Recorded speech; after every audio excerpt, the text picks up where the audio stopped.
Hello friends, स्वागत है आपके अपने यूट्यूब चैनल निभा पीसीएस पे। दोस्तों, आज हम लोग बिहार बीएड एंट्रेंस एग्ज़ाम जो 25 जून को होना है उसके प्रीवियस ईयर क्वेश्चंस के सीरीज में आज हम लोग सेट नंबर 7 का एनालिसिस करेंगे।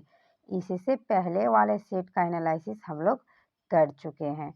तो चलिए देखते हैं पहला क्वेश्चन। पहला क्वेश्चन है इसमें कि अमीर खुसरो किसका दरबारी कवि था। तो अमीर खुसरो अलाउद्दीन खिलजी का दरबारी कवि था। अलाउद्दीन खिलजी ही था दोस्तों जिसने भू राजस्व के कर को 50% कर दिया था और अलाउद्दीन खिलजी के द्वारा ही सार्वजनिक वितरण प्रणाली, क्वेश्चन पूछा जाता है कि सार्वजनिक वितरण प्रणाली किसने शुरू किया था। अलाउद्दीन खिलजी। और बाजार नियंत्रण प्रणाली भी अलाउद्दीन खिलजी के द्वारा शुरू किया गया था। नेक्स्ट क्वेश्चन है कि 1922 में महात्मा गांधी ने सत्याग्रह आंदोलन वापस लिया चौरी चौरा हिंसा के कारण।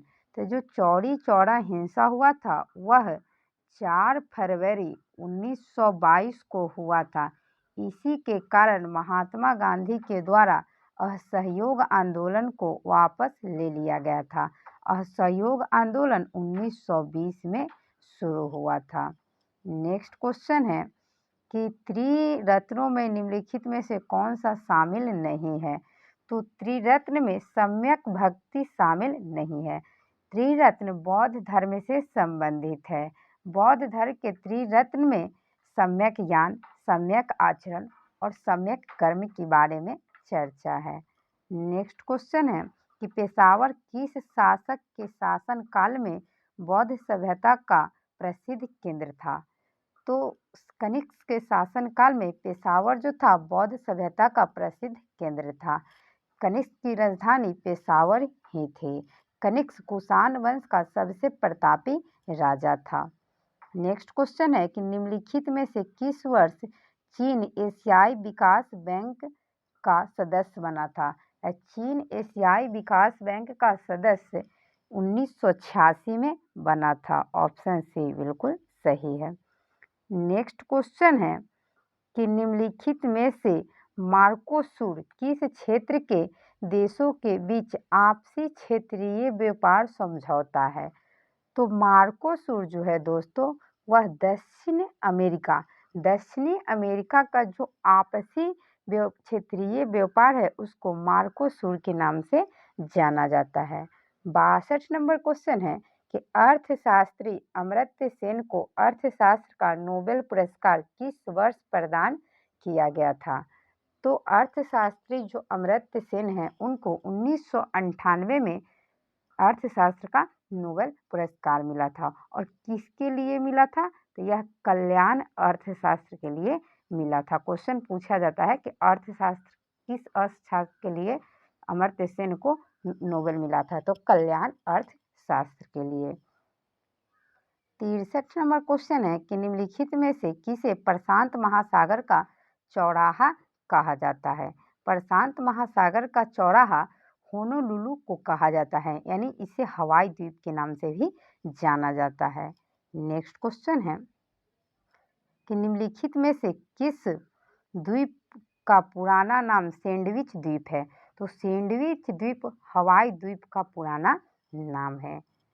65 नंबर क्वेश्चन है कि निम्नलिखित में से किस जल संधि को भूमध्य सागर की कुंजी कहा जाता है। भूमध्य सागर की कुंजी जिब्राल्टर जल संधि को कहा जाता है। जिब्राल्टर जल संधि भूमध्य सागर की कुंजी के नाम से जाना जाता है। प्रकाश स्तंभ, भूमध्य सागर का प्रकाश स्तंभ स्ट्रोम्बोली को कहा जाता है। स्ट्रोम्बोली। नेक्स्ट क्वेश्चन है कि निम्नलिखित में से किसके द्वारा सर्वेंट ऑफ इंडिया सोसाइटी की स्थापना 1905 में किया गया था। सर्वेंट ऑफ इंडिया सोसाइटी 1905 में गोपाल कृष्ण गोखले के द्वारा किया गया था। एनी बेसेंट प्रथम महिला अध्यक्ष थी जो 1917 में कलकत्ता अधिवेशन की अध्यक्षता की थी। कांग्रेस का प्रथम महिला अध्यक्ष एनी बेसेंट थी। 67 नंबर क्वेश्चन है कि निम्नलिखित में से किस वर्ष सर्वेंट ऑफ पीपुल्स सोसाइटी की स्थापना हुई थी? तो सर्वेंट ऑफ पीपुल्स सोसाइटी की स्थापना 1920 में हुआ था। Next question, Servant of People's Society की स्थापना किसके द्वारा की गई थी? तो जो सर्वेंट ऑफ पीपुल्स सोसाइटी 1920 में स्थापित हुआ था वह लाला लाजपत राय के द्वारा स्थापित किया गया था। 69 नंबर क्वेश्चन है कि कम्युनिस्ट पार्टी ऑफ इंडिया की स्थापना वर्ष 1920 में ताशकंद में किसके द्वारा किया गया था? तो एम.एन. रॉय के द्वारा किया गया था। 70 नंबर क्वेश्चन है कि मोहम्मद गौरी की मृत्यु किस वर्ष हुआ था? तो मोहम्मद गौरी का मृत्यु कब हुआ था दोस्तों? तो याद रखिएगा 1206 में।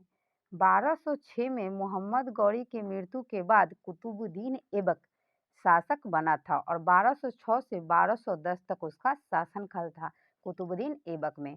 और 1210 में ही कुतुबुद्दीन ऐबक को चौगान पोलो खेलते समय गिरने से उसकी मृत्यु हो गई थी। नेक्स्ट क्वेश्चन है, विश्व का पहला गणतंत्र वैशाली बिहार में किसके द्वारा स्थापित किया गया था? तो विश्व का पहला गणतंत्र जो था वह वैशाली था, जो लिच्छवियों के द्वारा स्थापित किया गया था। 73 नंबर है कि चोलों के स्थानीय स्वशासन में कितने प्रकार की सभाएं थी? तो 3 प्रकार की सभाएं थी। 74 नंबर क्वेश्चन है कि गुप्त काल में प्रसिद्ध गणितज्ञ कौन थे? तो आर्यभट्ट गुप्त काल के प्रसिद्ध गणितज्ञ थे। 75 नंबर क्वेश्चन है कि गुप्त युग किसके द्वारा और कब प्रारंभ किया गया था? तो गुप्त वंश के संस्थापक श्रीगुप्त हैं, जो 300 BC में स्टार्ट हुआ था। नेक्स्ट क्वेश्चन देखते हैं, उड़ीसा जिसका उड़ीसा नाम था को 20 वर्ष बिहार से अलग प्रांत का दर्जा दिया गया। तो उड़ीसा को 1936 में बिहार से अलग प्रांत की दर्जा दिया गया। उड़ीसा का क्षेत्रफल की दृष्टि से सबसे बड़ा जिला कौन सा है? तो उड़ीसा का क्षेत्रफल की दृष्टि से सबसे बड़ा जिला मयूरभंज है। ऑप्शन ए बिल्कुल सही है। 78 नंबर क्वेश्चन है कि भारतीय राष्ट्रीय आय में किस क्षेत्र का सर्वाधिक योगदान है? तो जो भारतीय राष्ट्रीय आय है उसमें तृतीयक क्षेत्र का सर्वाधिक योगदान है। दोस्तों बता दूं कि प्राथमिक क्षेत्र को कृषि क्षेत्र के नाम से जाना जाता है, तृतीयक क्षेत्र को सेवा क्षेत्र के नाम से जाना जाता है और द्वितीयक क्षेत्र को औद्योगिक क्षेत्र के नाम से जानते हैं। क्वेश्चन पूछा जाता है कि किस क्षेत्र को औद्योगिक क्षेत्र कहा जाता है? तो द्वितीय क्षेत्र को, सेवा क्षेत्र तृतीय को और कृषि क्षेत्र प्रथम को। नेक्स्ट क्वेश्चन है कि काराकोरम उच्च मार्ग किन 2 देशों को जोड़ता है? तो काराकोरम जो है वो पाकिस्तान और चीन के बीच जोड़ता है। 80 नंबर क्वेश्चन है कि बुद्ध का महापरिनिर्वाण किस महाजनपद की राजधानी में हुआ था? तो मल्ल की राजधानी कुशीनगर में हुआ था। बुद्ध जो थे वह बौद्ध धर्म के संस्थापक थे। इनका जन्म 563 BC में लुम्बिनी में हुआ था। बुद्ध ने बौद्ध गया में अपनी ज्ञान की प्राप्ति किया था और सबसे पहले सारनाथ में अपना उपदेश दिए थे, जिसे धर्म चक्र महापरिवर्तन के नाम से जाना जाता है। नेक्स्ट क्वेश्चन है कि धम्म शब्द से अशोक का निम्न में से क्या अभिप्राय था? अशोक ने जो धम्म की नीति का प्रतिपादन किया था उसका अभिप्राय क्या था? जीवों के प्रति अहिंसा, यानी किसी भी जीव को हिंसा नहीं करना है, मारना नहीं है। अशोक के द्वारा 261 BC में 261 ईस्वी में कलिंग का युद्ध लड़ा गया था। किसका युद्ध? कलिंग का। तो कलिंग का युद्ध जब हुआ था तो उसमें काफी माल जाल की क्षति हुई थी और इसमें बहुत सारे खून खराबे हुए थे, जिसके देखने के बाद अशोक का हृदय परिवर्तन हो गया और इसके बाद अशोक ने अपना अस्त्र शस्त्र त्याग कर बौद्ध धर्म को अपना लिया। 82 नंबर क्वेश्चन है कि रेफ्रिजरेटर में जल को ठंडा करने के लिए कौन सी गैस प्रयुक्त की जाती है? तो अमोनिया गैस प्रयुक्त होता है। 83 नंबर क्वेश्चन है कि प्रारंभ में भारत की संविधान सभा में सदस्यों की संख्या कितनी थी? तो स्टार्टिंग में संविधान सभा में दोस्तों सदस्यों की संख्या 389 थी, जिसमें से 33 अनुसूचित जाति के सदस्य थे।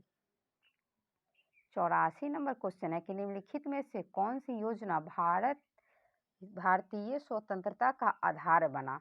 तो माउंटबेटन योजना। माउंटबेटन योजना जो है उसी के द्वारा भारतीय स्वतंत्र हुआ था, यानी भारत और पाकिस्तान नामक दो देशों को अलग देश के रूप में मान्यता कैबिनेट मिशन योजना के तहत ही मिला था। कैबिनेट मिशन योजना दोस्तों जिसका गठन 3 जून 1946 को हुआ था, याद रखिएगा 3 जून 1946 को कैबिनेट मिशन का गठन हुआ था। बृहदेश्वर मंदिर किसने बनवाया था? तो बृहदेश्वर मंदिर राजा राज प्रथम के द्वारा बनवाया गया था। 86 नंबर क्वेश्चन है कि भारत पर पहला तुर्की आगमन किसके द्वारा किया गया था? यानी भारत पर पहला तुर्की आक्रमण किसके द्वारा किया गया था? तो यह मोहम्मद गजनवी के द्वारा किया गया था।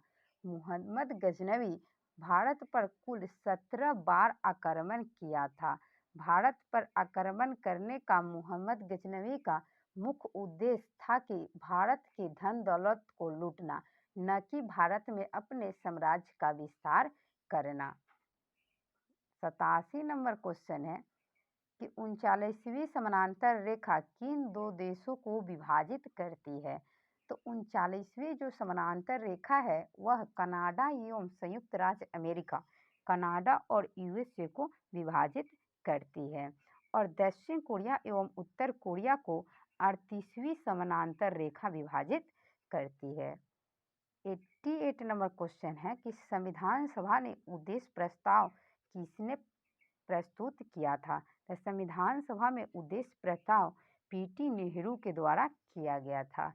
यह 13 दिसंबर 1946 को संविधान सभा में उद्देश्य प्रस्ताव पारित किए थे, यानी कि प्रस्तुत किए थे, और इसको स्वीकृति 22 जनवरी 1947 को उद्देश्य प्रस्ताव को स्वीकृति मिल गया था। 89 नंबर क्वेश्चन है कि महात्मा गांधी को सर्वप्रथम राष्ट्रपिता किसने कहा था? तो महात्मा गांधी को सर्वप्रथम राष्ट्रपिता सुभाष चंद्र बोस के द्वारा कहा गया था, और महात्मा गांधी को महात्मा की उपाधि राजेंद्र प्रसाद के द्वारा दिया गया था, और महात्मा गांधी को अर्धनग्न फकीर विंस्टन चर्चिल के द्वारा कहा गया था। 90 नंबर क्वेश्चन है कि राष्ट्रीय विकास परिषद का पदेन सचिव कौन होता है? तो योजना आयोग के जो सचिव होते हैं वही राष्ट्रीय विकास परिषद का पदेन सचिव होते हैं। योजना आयोग के स्थान पर नीति आयोग की स्थापना 1 जनवरी 2015 को किया गया। इसके पदेन अध्यक्ष प्रधानमंत्री होते हैं। नीति आयोग के जो पदेन अध्यक्ष होते हैं वह प्रधानमंत्री होते हैं। देखते हैं 91 नंबर क्वेश्चन। 91 नंबर क्वेश्चन है कि भारत में नए निजी बैंकों के लिए कितनी प्रारंभिक न्यूनतम चुकता पूंजी पेड अप कैपिटल होना आवश्यक है? तो 200 करोड़ होना आवश्यक है।